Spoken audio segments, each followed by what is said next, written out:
अस्सलाम वालेकुम, मैं हूं इंशा अमजद और आज मैं मौजूद हूं senior professor medical consultant doctor Yusuf कमाल के साथ, जो कि प्रैक्टिसिंग कंसल्टेंट है eight Afan university hospital and तबा हार्ट इंस्टीट्यूट। आज डायबिटीज़ बाय हार्ट के प्लेटफॉर्म से जिस टॉपिक से रिलेटेड हम आज इससे डिस्कशन करेंगे वो यही है कि क्या डायबिटीज़ के पेशेंट को कार्डियोवैस्कुलर इश्यूज हो सकते हैं, और अगर हो सकते हैं तो उससे कैसे बचा जा सकता है। अस्सलाम वालेकुम डॉक्टर साहब, क्या हाल है आपका? Thank you. डॉक्टर साहब बहुत शुक्रिया, आपने अपने इतने बिजी स्केड्यूल से हमें अपना टाइम दिया।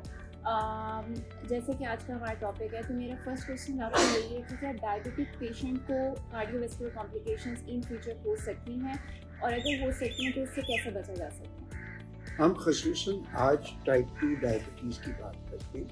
टाइप 1 वो डायबिटीज़ होती है जो कि जिनके बीटा सेल्स होते नहीं और उनको शुरू से इंसुलिन की ज़रूरत होती है, वो बहुत कम होती है। लेकिन मेजॉरिटी जो है वो टाइप 2 डायबिटीज़ होती है, जो कि मिडिल एज में शुरू होती है और उसमें फिर पहले दवाइयाँ दी जाती हैं, लाइफस्टाइल, और उसके बाद फिर कॉम्प्लिकेशंस को ट्रीट किया जाता है और सारी उम्र का इलाज होता है।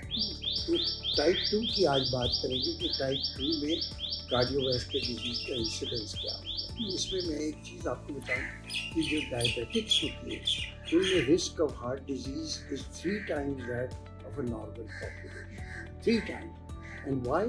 Because now it is considered a cardiovascular risk condition.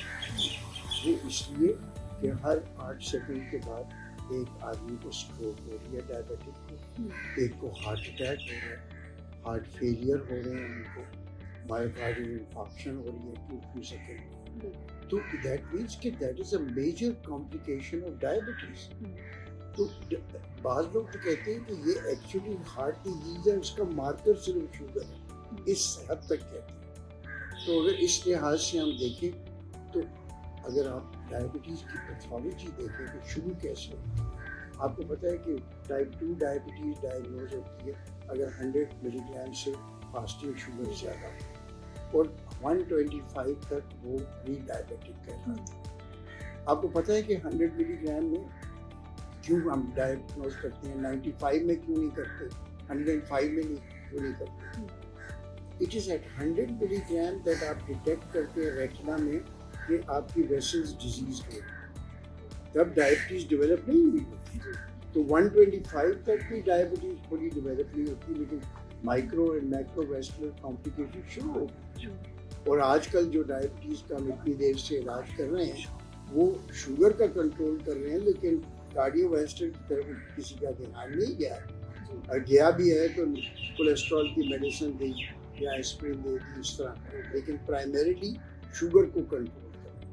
आप देखें 100 इयर्स तक जो हम 3 ड्रग्स यूज़ कर रहे हैं, सल्फोनाइलूरिया, मेटफॉर्मिन और इंसुलिन, वो शुगर को कंट्रोल। लेकिन हार्ट की तरफ इनमें कोई बेनिफिट नहीं है और ना इनमें सेफ्टी का भी कोई ट्रायल हुआ है। अब हो रहे थे क्योंकि 2008 में रोसिग्लेटिजोन एक थायज़ोनान दवाई निकली थी और वो बहुत बेहतरीन दवाई थी, लेकिन उसमें हार्ट डिजीज़ का इंसिडेंट बढ़ गया था। तो FDA ने कहा कि नहीं, कोई भी डायबिटीज़ का ड्रग हो उसमें कार्डियक सेफ्टी बड़ा इम्पोर्टेंट है। सो 2008 से कार्डियक सेफ्टी की तरफ गया। फिर जब SGLT2 या ग्लिफोजीन निकली तो कार्डियक बेनिफिट्स की तरफ ध्यान हुआ कि ये दवाइयों से तो 40% तक 30% तक GLP-1 से कार्डियक बेनिफिट और किडनी बेनिफिट्स हो सकते हैं। तो ये एक मेजर चेंज है कि आप सिर्फ डायबिटीज़ के लिए शुगर को लो करके आप कार्डियोवैस्कुलर कॉम्प्लिकेशन को नहीं रोक सकते। आपको शुरू से ऐसी दवाइयाँ देनी चाहिए जो कि ना सिर्फ कार्डियक सेफ हो, बल्कि वो दवाइयाँ शुगर का लेवल भी लो करें और कार्डियोवैस्कुलर कॉम्प्लिकेशंस को। डॉक्टर, अगर एक डायबिटिक पेशेंट है तो वो और उसको जैसे हाइपरटेंसिव होते हैं, वो सब केसेस हाइपरटेंसिव होते हैं पेशेंट, या अगर वो पेशेंट जो है उसका बाईपास भी हुआ हुआ, तो उस कंडीशन में उनको ऐसी क्या डाइटरी हैबिट्स इंटेक करनी चाहिए ताकि वो फर्दर कॉम्प्लिकेशन से अपने आप को बचा सकें। सबसे पहले हमने देखना है कि कोई मेडिसिन कौन कौन सी ले, और अगर वो सिर्फ इंसुलिन ले रहा है या सिर्फ सल्फोनाइलूरिया ले रहा है या सिर्फ मेटफॉर्मिन ले रहा है तो उनको हमने चेंज करना है, क्योंकि ये मेडिसिन तो सिर्फ शुगर लोअर कर रहे हैं, इनके बेनिफिट्स नहीं है। हमें ज़्यादा से ज़्यादा कोशिश करनी चाहिए कि इनको GLP-1 पर डालें और इनको SGLT2 पर डालें या DPP4 ड्रग्स पर डालें जिनके कुछ कार्डियक बेनिफिट्स भी हैं, खसूसन GLP1 और SGLT2। तो इन ड्रग्स ने बिल्कुल डायबिटीज़ की ट्रीटमेंट का फेस चेंज कर दिया। तो एक तो ये हम देखें, उसके बाद आपको पता है कि हर डायबिटिक प्रिस्क्रिप्शन जब आप लिखें तो आपके माइंड में 5 कॉम्प्लिकेशन शुरू से हर डॉक्टर के माइंड में होना चाहिए। वो क्या है कि डायबिटीज़ का असर आँखों पर क्या है, नर्व्स पर क्या है, ब्रेन पर क्या है, किडनीज पर क्या है, हार्ट पर क्या है, वो पेरिफेरल आर्टरी डिजीज जिसको हम भूल जाते हैं।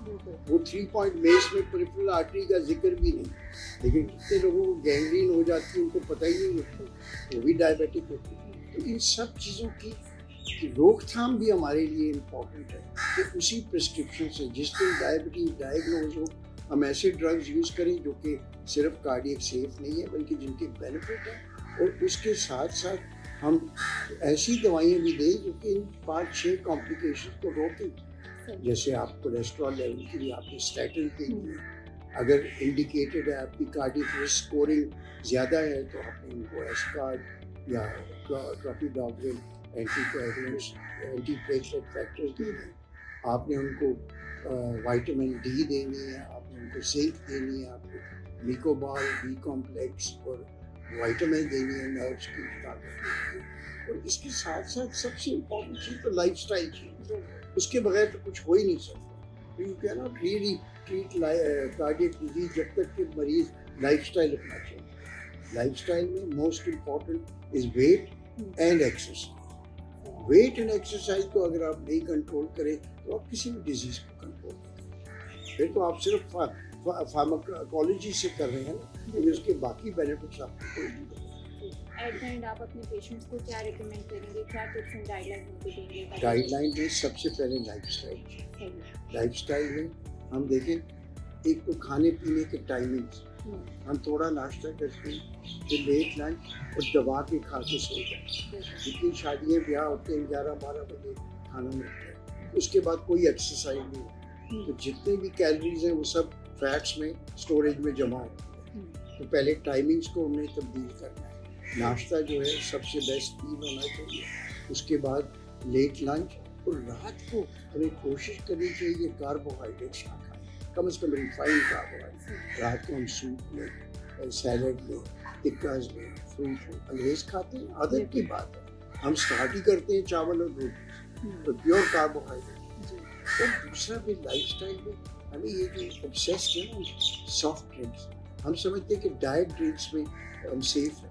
Diet drinks 10 time more verse हैं हार्ट डिजीज, क्योंकि वो ट्राइग्लिसराइड्स को बढ़ाते हैं, ब्रेन को सिग्नल डालते हैं, इंटेस्टाइन के माइक्रोबायोम को चेंज करते हैं और आपकी ट्राइग्लिसराइड का मेटाबॉलिज्म बिल्कुल ख़राब है। तो एक तो अपनी हैबिट्स डालें कि आर्टिफिशियल स्वीट ना खाएं, वो ना खाएं।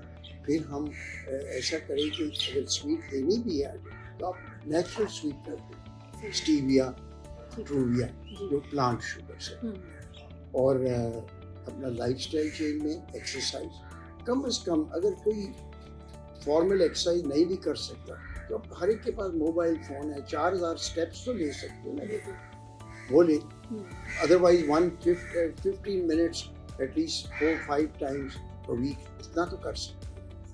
एक्सरसाइज तो वेट कर, अगर आप वेट कंट्रोल नहीं करेंगे, देखिए अगर एक 4 पैसेंजर कार है और उस पर 8 पैसेंजर डालें तो इंजन पर लोड पड़ेगा कि नहीं? इसी तरह ह्यूमन हार्ट के ऊपर भी लोड पड़ता है।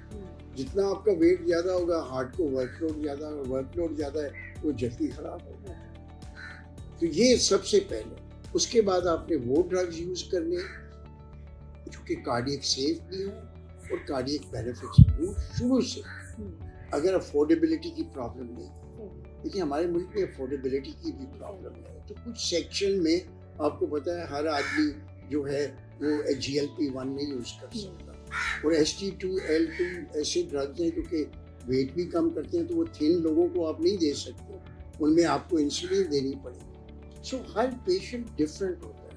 पेशेंट की आपको हिस्ट्री देखनी है, अगर उसकी फैमिली हिस्ट्री स्ट्रॉन्ग है डायबिटीज़ की और हार्ट की कॉम्प्लिकेशन की, और उसको कोमॉर्बिड है, तो उसने आपने ज़्यादा एग्रेसिवली उसको ट्रीट करें।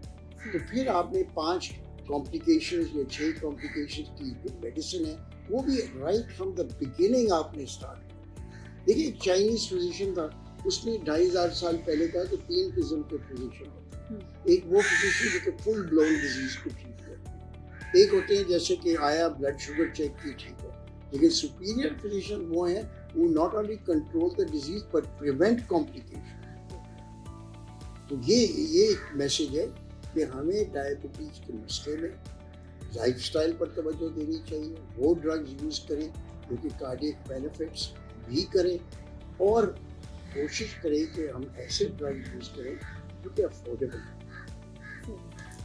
Thank you so much, Dr. Saab. It was really very informative and a healthy information discussion with you. और उम्मीद है कि डॉक्टर साहब ने जितनी भी चीज़ें बताई हैं it would be having a very strong impact on our life, और उम्मीद है कि इससे काफ़ी ज़्यादा पेशेंट्स जो है वो काफ़ी ज़्यादा इंफॉर्मेशन उनको मिलेगी कि किस तरह से वो अपना लाइफस्टाइल मॉडिफिकेशन कर सकते हैं। इसके साथ ही मुझे इजाज़त दीजिएगा। अल्लाह हाफ़िज़। ये मैसेज मुफाद आमा के लिए CCL फार्मास्यूटिकल्स की जानिब से पेश किया गया है।